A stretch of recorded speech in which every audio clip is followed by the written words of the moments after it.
28তম প্রতিষ্ঠাতা দিবস আমরা আমাদের দলীয় পতাকা উত্তোলনের মাধ্যমে আমরা আজ এই দিনটিকে উদযাপন করছি।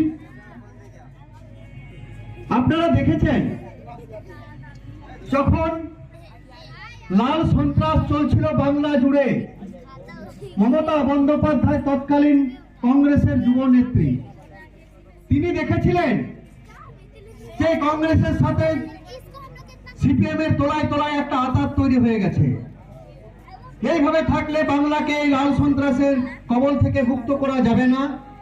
ঠিক তখনই বাংলার মুখ্যমন্ত্রী, বর্তমানের তৎকালীন যুব কংগ্রেসের নেত্রী মমতা বন্দ্যোপাধ্যায় সিদ্ধান্ত নেয় তিনি নতুন দল গঠন করবেন। অবশেষে 1998 সালে 1 জানুয়ারি আমাদের এই জোড়া ফুলের প্রতীক নিয়ে তৃণমূল কংগ্রেস দল প্রতিষ্ঠাতা হয়।